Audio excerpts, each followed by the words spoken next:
Hi, and welcome to the Swell Shenanigans podcast. I'm your host, Amanda, but you can call me Swell. Here on the Swell Shenanigans podcast, I like talking about all things pop culture, social media, and shenanigans from the comfort of my studio apartment here in Los Angeles. And today, I first would like to start out by apologizing for there not being any episode last week. I need to get better at planning out how I notify you guys when there's a last minute update of how there's not going to be an episode. I had originally planned on there being an episode last week, and then VidCon got away from me, and planning for VidCon got away from me. And there wasn't an episode, and I didn't want to do another short episode or have it be out late, so I just decided let's cut it and not have an episode. And Hermes is here; he's sleepy, so I apologize if he wanders into my lap or frame. Here he is. Say hi, Bubs. I'm in sweatpants. Okay. I have a lot to do today. We have an episode today. There's quite a few things to cover. I want to start out first by talking about the Daily Harvest situation. I have a full YouTube video coming out. It'll be out the Friday after this episode comes out, but I wanted to talk about it here as well, just because I do know that I do have some listeners and some viewers on YouTube that actually don't watch my regular content, which is amazing. Thank you for supporting this podcast and just finding it on your own, I guess, and not coming here from YouTube. That's really cool to find out. I want to talk about it here as well, because I want to make sure that if you do have these French lentil and leek crumbles in your freezer or something, that you are not eating them, because though Daily Harvest is trying to course correct their very poor response, I do not think it's enough at this time still. And I am still worried that the number that they are saying of people who have been affected after eating these crumbles, I think the number's low right now, and I'm worried we're going to see it grow, because I do think there's probably people who still are just thinking they had a mystery illness and don't know what's the cause right now, and so they're not reaching out to Daily Harvest, and so Daily Harvest doesn't have the official number of who has been affected potentially. But for those of you that aren't aware, Daily Harvest is a food company that does direct to consumer, and they are mostly known for their pre-blended smoothies, where you just kind of order your flavors that you like, you get the cup with all the pre-cut up vegetables and portions, you put it in your blender, and you have a smoothie. Well, they recently launched one of their two crumbles, and their crumbles are basically like ground beef, ground meat substitutes that are all protein based. And so you can just kind of add it in the way you would add ground meat into anything, really. So they had a PR package with these crumbles go out about 2 months ago now to a select group of influencers. And they had a pop-up here in LA where they also were giving out crumbles, and they sold them in their store in New York and online, okay, for their consumers, which they went public like a week or two after the influencers started getting their packages, and not long after the pop-up. Abby Silverman on TikTok was the first person that I heard talk about this publicly. So she got the PR box, the PR package, and tried the crumbles for, I think, tacos or something. She ate them for dinner. And a few hours later, she was having severe abdominal pain. And she knew that the only thing that she had eaten that it had been different was those. So she had taken a picture of the French lentil and leek crumble package, and ended up going to the hospital, had elevated liver levels, extreme pain, and they were handling it going up and down, but it was basically like still a mystery illness. But she was fairly certain that it had something to do with the crumbles, because again, she said that it was the only thing that she'd eaten that had been different, and she had never had these types of symptoms before. She had never had something like this happen. They kept checking various, like she had the elevated liver levels, her blood work came back clear, that she didn't have gallstones, still dealing with this off and on for the last 2 months. She's been dealing with this in and out of the hospital, numerous amounts of tests. And then finally, 2 days prior to her post, she got something from Daily Harvest saying that they are getting reports that some people are experiencing gastrointestinal issues, discomfort, I believe was the word that was used.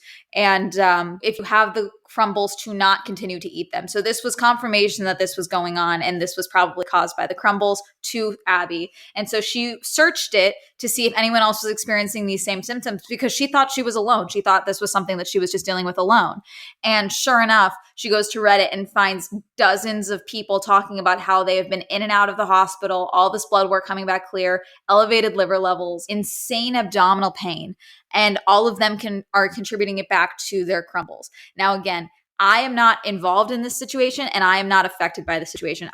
Though I had planned on doing a review on Daily Harvest in the future, I have not done so and I have not purchased from them. That being said, I need to cover my butt because if they were going to go after anyone over the situation, it would be someone like me covering this and not someone who has been actively harmed, allegedly, by the situation. So I do need to make this disclaimer that though I believe the cases and the reports coming out from the actual people who have consumed the crumbles, everything is alleged and nothing is confirmed at this time. Personally, I encourage you to make your own choices. I personally will never be buying from Daily Harvest because of the situation and because of how they've handled this situation from what I can see. Okay, but make your own choices. Originally, there was claims being made that Daily Harvest was deleting comments on social media talking about this, and that there was an implication that there was some form of like trying to keep it quiet, or that's how people were perceiving it as. Okay.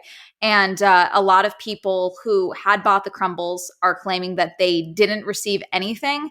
And also people who didn't necessarily get the crumbles, but are active subscribers of Daily Harvest and often get their food, have not heard anything and have not received anything. Or prior to this, they hadn't received anything. More people are experiencing genuine discomfort. There are ongoing issues. There is a very real concern for a lot of these people that they may have long-term liver damage. They're not sure what the long-term effects of this may be. And in the original email, because Abby shared the screenshot in her TikTok, it talks about how they said there is a literal clause, a paragraph saying that that because of certain legumes, because of enzymes in legumes, they must be heated beforehand to a certain degrees.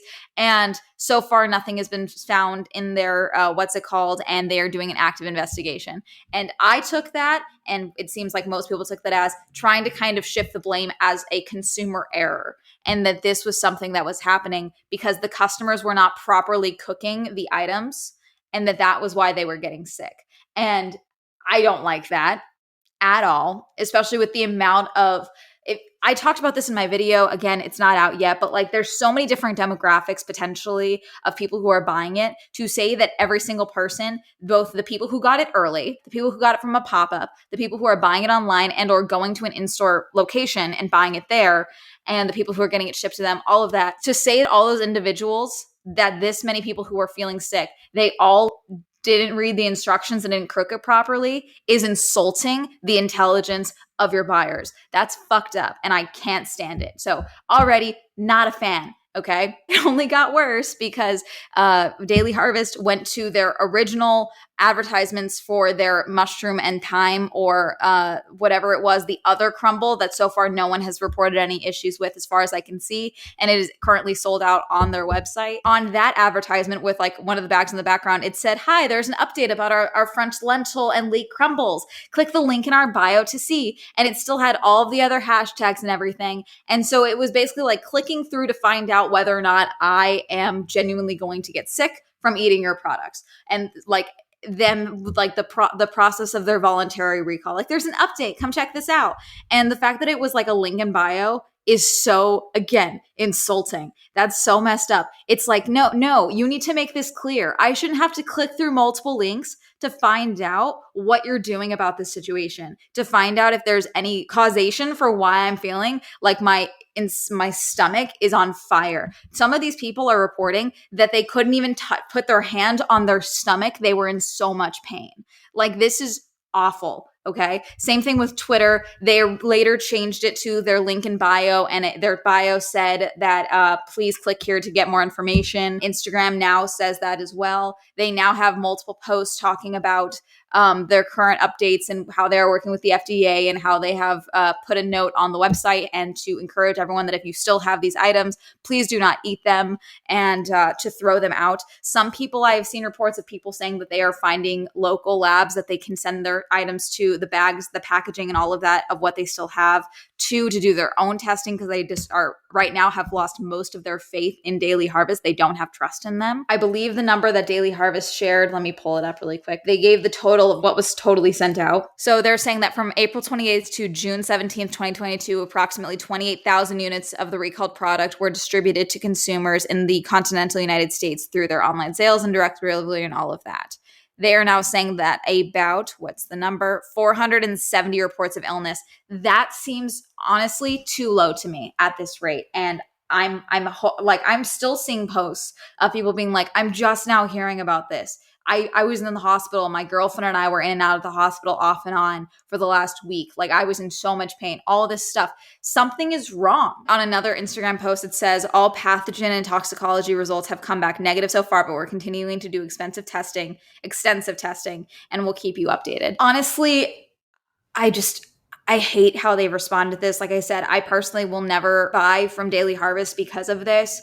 I personally do not trust them at all at this point. And there are other reports of them potentially removing other items from their website. People are like, hey, this has lentils in it as well. Is that why this is done? I have that in my freezer. Should I be concerned? I'm literally going through all of my Daily Harvest items to see what has lentils in it now. I'm worried about this. And Daily Harvest replied and said, no, it's just sold out. That's why, because of its popularity. It's not removed. Someone said, then why is it not on your website? And why does it not just say out of stock? I don't know what's going on there. I'm hoping that it is something with the lentils themselves, because then that's something they can target. I hope it's not something in like their procedures. It's not something in their machines or their packaging. It's not in their handling of the items. It's not in their sanitation or anything like that.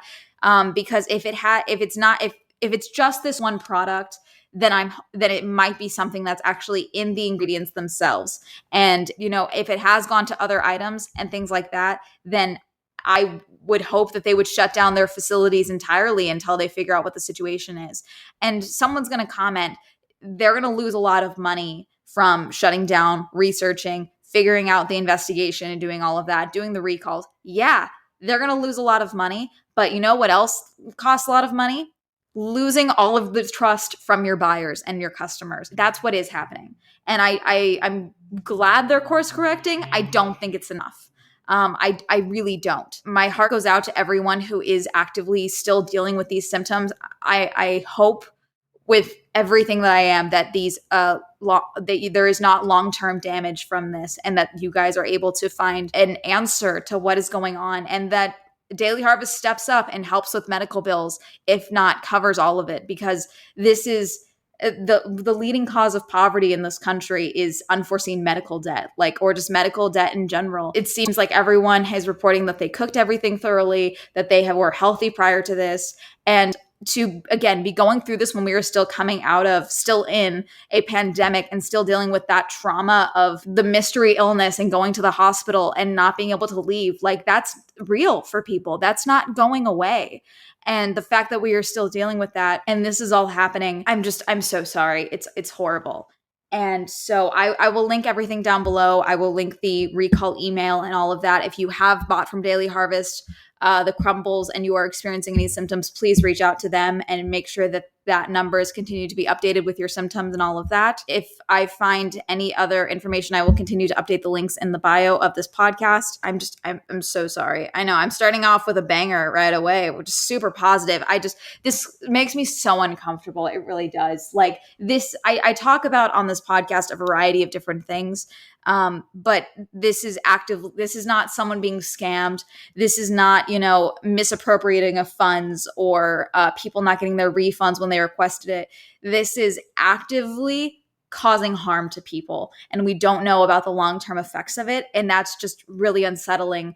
And if anything, I hope that this kind of informs other companies moving forward that when there is something like this that comes up, they take it seriously from the jump, and they make sure that they are working with various bodies of, experts to help mitigate anything, especially the damage to someone's body, hopefully, or that if they do find something from these investigations, I hope they publicize it. If they don't, I think that'll be the nail in their coffin personally. But I hope they publicize it so that these issues are not replicated in the future, and that other companies that do these direct-to-consumer food products and all of that for healthy living and all this stuff, we find out what this deal is and we make it public so that it can be fixed and avoided in the future. Because again, people want to live healthy lives for the most part. People want to feel good and healthy and like they're doing the right thing for themselves and their families and their loved ones and the planet even. And so to be making those choices and then have out of the blue, just trying a new product turned into, months of pain and medical debt and just lack of answers is terrifying. And so again, I keep meaning to move forward, but the more I think about this, the worse the pit in my stomach gets. I hate this. Anyways, I'll keep you posted if there's more updates on that. Anyways, Jeff Widdick and David Dobrik. I've covered that case a lot and my feelings on the excavator accident that happened in, I believe, 2020. And we have an update. Jeff Wittek is suing David Dobrik for more than $10 million over the near-fatal excavator stunt months after calling him a fake friend and a scumbag. This is from BuzzFeed from June 24th. David Dobrik is being sued by fellow YouTuber Jeff Wittek over the near-fatal excavator accident that occurred in June 2020. As you might recall, Jeff, David, and others are in their then close group of friends, aka the Vlog Squad, were filming content for David's YouTube channel, which is infamous for dangerous stunts. But the group went a step too far when David took control of the excavator in a shallow lake in Utah and swung Jeff, who was hanging onto a rope attached to the machine at high speeds. In the video footage uploaded to his YouTube channel, Jeff could be seen slamming into the excavator when David suddenly halted it before falling into the lake. Jeff endured near-fatal injuries as a result of the failed stunt, including a broken foot and hip, a torn ligament in his leg, and a skull shattered in 9 places. Doctors also told him that he came dangerously close to losing his eye, and he announced a few months ago that he'd only just gotten the plates out following his 9th surgery. Although he's undergone multiple successful surgeries, Jeff has noted that he'll have lifelong brain injuries as a result of the stunt. Now Jeff is suing David for general negligence and intentional tort in a new lawsuit obtained by multiple outlets. He is seeking over $10 million in damages, claiming that he's lost wages and earning capacity and has accumulated numerous large hospital bills, per TMZ. Yeah, and I've spoke about this before. He's going to have lifelong effects of this accident. And oh gosh, I mean, I encouraged him to get the money. Not that he listens to this podcast or knows who I am in any capacity, but a variety of people have also encouraged him. So the fact that he's taking this step, I'm happy about it, personally. According to the outlet, Jeff alleges that in the suit that he has suffered critical injuries because of David's actions. He claimed that while the group was filming out on the lake in Utah, David was the one to suggest that someone hold on to the rope attached to the excavator while he swung them around in the air. Jeff reportedly claims in the legal filings that when he was hanging on to that rope, David swung the machine at unsafe speeds before abruptly slowing it down, causing Jeff to slam into the side of the excavator with high force and suffer a myriad of injuries. Apparently, he doesn't list the specifics of his injuries in the lawsuit, but he has talked about it so far. Wittek says, as a result of the incident, he suffered wage loss, loss of earning capacity, and racked up hospital bills. He's suing for general negligence and intentional tort. He's suing for more than $10 million in damages. We reached out to a rep for David. So far, no word back. And that seems to be the case for all the articles I'm seeing. This isn't the first lawsuit out of social media, but I think this may be, I don't want to say the largest, because I know the Pauls keep getting sued, Logan and Jake. At least Jake does. So I mean, I don't even think this is the first time that David's been sued, if I remember correctly. But I mean, oh God, it'll be interesting to see how this goes. Frankly, I'm sure. I mean, I don't know if it's going to be a public trial or not. I think he sued him in the state of California. What's California's public trial thing? Hang on. Okay, so far I'm just saying it's like first come, first served basis. But since I guess this would be considered a celebrity case, do I think it'd be publicized? I don't know. But I mean, people are going to want to know what's going on. So, I mean, hey, if it happens in California, maybe I'll go. I don't know. Just to see how this pans out, because I hope Jeff wins. I really do. I hope he does. I hope he gets his money. I really do. And yeah, that's kind of really, that's the update we have, is that there is now a lawsuit filed. That's really where we're at. David's being sued. Before I talk about VidCon, I want to talk about the Misguided update. I didn't get a chance to talk about this originally. So Misguided is a UK based fashion brand that was very popular amongst influencers and content creators. I have seen multiple ads from them and multiple collaborations from them over the years throughout social media. And a few weeks ago in June, or at the start of June, people started talking about how they weren't getting their stuff, and that it looks like the website had been shut down and they hadn't been active on their social media for a while. And they hadn't placed orders but hadn't gotten confirmation orders, or they were starting to get refunds and were not getting their refunds, but their cards were charged and all this stuff. I looked into it and I thought it was odd that their US website still says under construction. Their social media had not been updated since May 31st. And it looked like they had quietly filed for bankruptcy. and had shut things down with people still not having orders available. Now there is an update. So on the 21st, they put out on their Twitter, we know you may still have some questions, so head over to our FAQ page via the link. And our customer services team is also on hand for any other unanswered queries. To our customers, you may have seen that there have been some changes over the last few weeks at MGHQ. As of the 1st of June 2022, the Misguided brand was acquired by Fraser's Group PLC, a world-leading retail group, and we're super excited to bring Misguided back stronger than ever before. Thanks for your continued support. We hope to see you soon, all at Misguided. And then people said, thank you, could reply, please. If that's the case, then why after June 1st, 2022 was I told that my order, which took place before the 30th of May, would still reach me?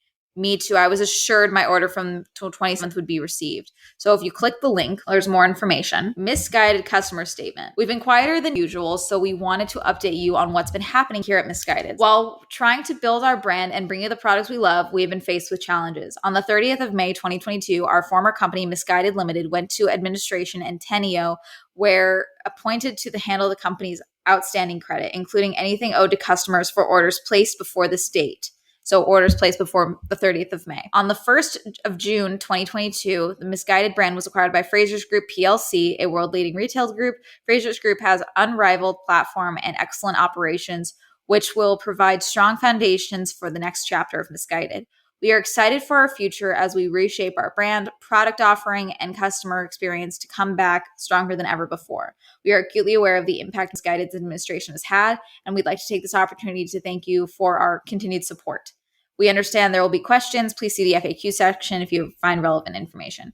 Is Misguided still running? Yes, our website will be went back online as of Friday the 17th, June 2022. Any orders placed from Friday, 17th, June 2022 will be subject to our new terms and conditions, which you can find here. I'm from the USA. Can I still shop in Misguided? Unfortunately, we settle into our new processes and systems, we are only shipping to the UK. We will change this as soon as we can. I want to return an order placed before the 16th of June, 2022. What can I do? Or I returned a parcel but never received a refund. Any orders placed before the 16th of June were from Misguided Limited, and therefore any monies owed rank as an unsecured claim in the administration. The administrators have advised that they are legally unable to refund unfulfilled orders or accept any refunds for any items you may wish to return. You may make a claim to the administration to become an unsecured creditor by logging in at www.ips-docs.com and submitting a claim. If you don't have a login details, you have any other questions, contact Misguided creditors. I placed an order and it hasn't been dispatched. Will this bill still be sent? Unfortunately, any orders placed before June 16th are with Misguided Limited and therefore not responsibility of Fraser's Group, as the order was placed prior to the administration pre of the acquisition of the brand. I want to return an order. You can return any orders placed from June 17th within 28 days of receipt. I have a gift voucher. Will this still work? There were no Misguided gift vouchers in circulation before 17th of June. So I'm in the US, so it doesn't matter. But I mean, personally, again, what is going on here? Like you announce the bank, if you're filing for bankruptcy, you announce the bankruptcy. You don't just get to keep them. I hate this. I guess legally, yeah, the money is now subject to the acquisition and is not in flux, and they cannot return things because Fraser's Group now has it, and I'm assuming they didn't have to take on that debt or they just paid it off or something like that. I don't know. But if anything, if you have money that Misguided is still holding on, contact your bank, file a claim, dispute the charge, because I think that's all you can really do at this point. They're clearly not going to help.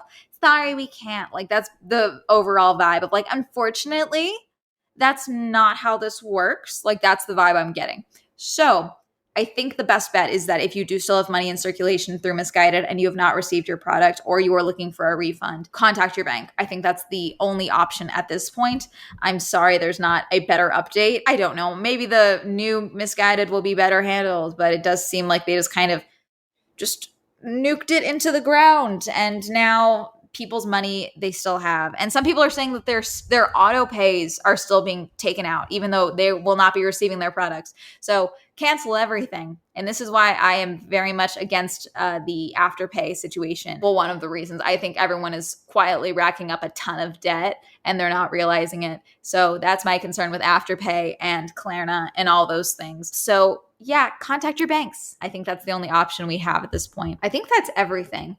VidCon. Like I said, I went to VidCon. I have a full video coming out about that as well. That'll be out next week. But it's looking like VidCon might have been a COVID super spreader event. Honestly, not surprised. The first day that I was there, they did do checks. So we had to basically provide that we had been vaccinated and we were 2 weeks out from our last dose or have a negative COVID test.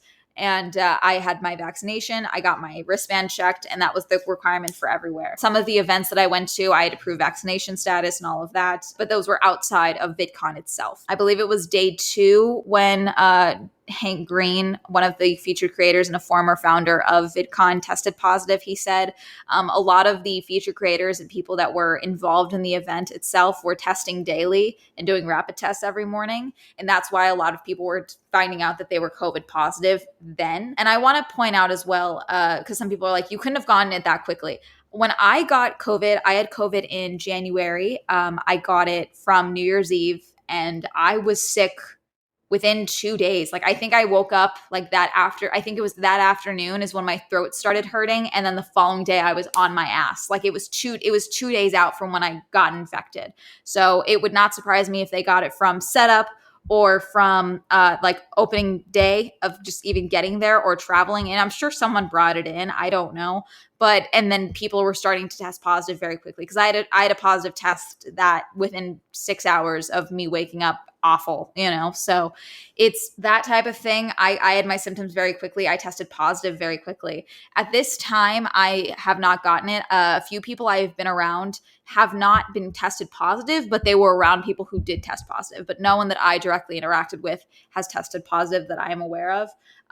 At this time, I'm still negative. I don't have any symptoms. I tested negative this morning. I tested negative yesterday. I'm going to continue to self-isolate just to be safe, but I'm not sure if I had it recently enough that I am still in the clear. As you know, I'm vaccinated, but right now I'm feeling good. Just self-isolating to be safe because I don't know if like I could have it or be non-symptomatic or something. I don't know how that all works now with the current variants. I don't know if this is Omicron. Omicron is what I had. It was the hyper, what's it called? Again, I don't like saying that it was like the mild variant like everyone is saying because I was miserable and the brain fog, the long-lasting symptoms that I had lasted for a good 2-3 months. I don't think it's mild when it impacts your life for that long, whether it kills me or not, So, and a lot of people are still experiencing long COVID and long lasting effects. I'm fine now. I haven't had the same issues that I am aware of, unless I do still experience brain fog, and I've gotten used to it, so I don't really clock it the same way. If anyone was at VidCon, I do encourage you to get tested. If you met me, as of right now, I am still testing negative, but I'm gonna continue to update everyone because I did meet a lot of people. It was great meeting so many of you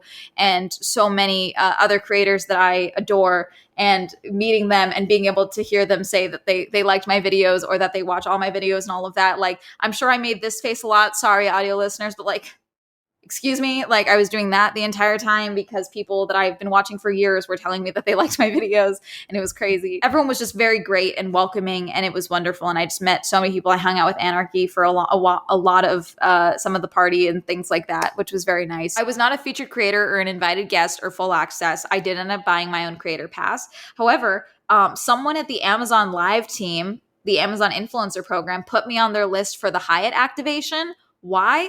How? I don't know. I just got the email and I showed up, but I got the red wristband that got me access into the Hyatt where all of the featured creators were staying and where a bunch of other people were staying. It was really cool to be invited into all of these different creator spaces and all of that. And I met so many cool people and everyone was great. Everyone was super nice, and meeting all these industry people in that area was great. Again, there's certain things that I could talk about, but it's like, I don't know. There was no tea. There's no like I was slighted or I saw people fight or anything like that. Like, it was all very tame. Everyone was very polite. Lots of TikTokers, lots of YouTubers, and people that I've seen around a lot. I did feel extremely out of touch. I really did, because the amount of featured creators that I did not recognize was stupid high. Very high of a number. A bunch I did, but still a majority of them I was like, maybe I've seen you on my For You page, maybe. But yeah, it was just, everyone was super nice. Everyone that came up and said hi to me, thank you so much. I'm super awkward at these events. And even if we follow each other on social media, I'm just going to assume I'm annoying you if I come and say hi. So the fact that everyone came up and said hi to me was very nice. And I really did appreciate it. Sorry if I was awkward or anxious. I don't know. However I came across. I hope it was as fun for you meeting me as it was for me meeting you, I guess. I don't know. And thank you to all the viewers that came up and said hi. Some of you got pictures, which is very sweet. And yeah, I just, as far as a safety measure to be safe with everyone, I'm going to continue to update. If I do test positive, I will be sure to make that very clear. But at this time, I feel fine and I'm still testing negative. Yeah, I'll video on VidCon TBD coming out next TBD. It's coming out next Tuesday. I don't know why I said TBD. That doesn't make sense. To be determined. It's coming out next Tuesday. I'll be going next year. We'll see if next year happens, depending on if this is deemed a super spreader event. But yeah, a lot of creators, industry people, attendees it looks like are testing positive. That's really all I can say on that. Lots of fluids that helped me really just pass out, take a nap. I'm dead serious. I got the really bad pressure headache. The worst headache I've ever had in my life. My whole head felt like it was in a vice. It was awful. I had like an ice face mask and like a bag of frozen fruit that I just like put between on both sides of my head, like the idiot sandwich meme, but like with the ice. And I like laid down on one and I put the other one just on top of my head and I took a nap. It helped. But lots of fluids and just rest. That's really all I can encourage you. And please get tested if you haven't been tested yet. And that's really going to be it.